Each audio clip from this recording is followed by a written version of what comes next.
Hello mga guys, magandang umaga sa inyo. May bago tayong vlog ngayon at ito yung kukunin natin guys. Kamote, kamote yung wild na kamote at tumutubo lang dito sa kapaligiran. Ito guys, kakain to guys. Yan, na pambulaklak. Ano? Oh. Saka, yan, tingnan nyo guys, mabuti. Oh. Yan, kakain yan guys. Yan dito. Yan, yung kukunin natin dito. Yan. Ito, talbos. Ito yung kasi kamote yan. Native na kamote. At kukunin natin to. Kakainin. Alam nyo ba yan guys na nasa paligiran ay na damo pala. Pwede pala ating kainin. Ito guys yung hindi na nabibili sa palengke. Kinukuha lang sa tabi-tabi. Ito masarap to guys. Pag nasubukan nyo to. Kung gusto nyong kumuha nito guys, tignan nyo lang mabuti yung dahon niya guys. Yan. Yan. Ito guys, ang tataba. Yan. Oh. Yan. Start na natin. Kukuha na tayo.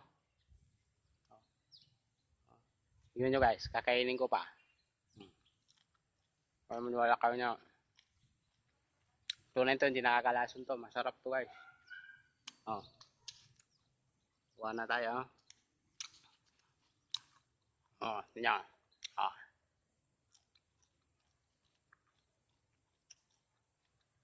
Sarap. Masustansya pa sa yung binibili natin sa palengke na kamote. So, pinakamasarap to talaga na halos sa sinigang. Kung walang kamote, kung may bukid yan sa inyo, magtingin ka na ganito, halo nyo para maniwala kayo na totoo pala. Nakakain pala. So guys, tayo ulit para magkakain kami na.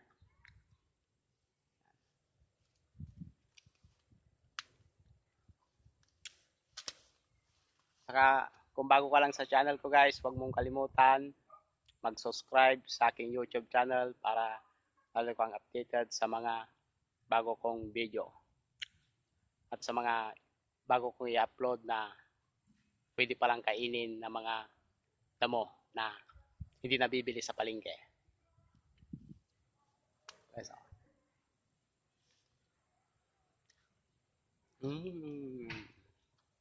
Ano ito nga?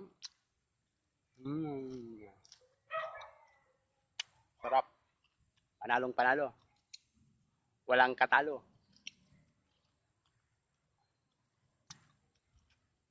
Wala na guys. Dito tayo ulit sa baba. Ito lang yung guys Yum.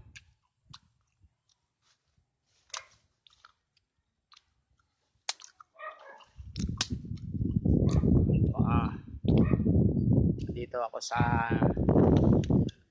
aming bukid guys.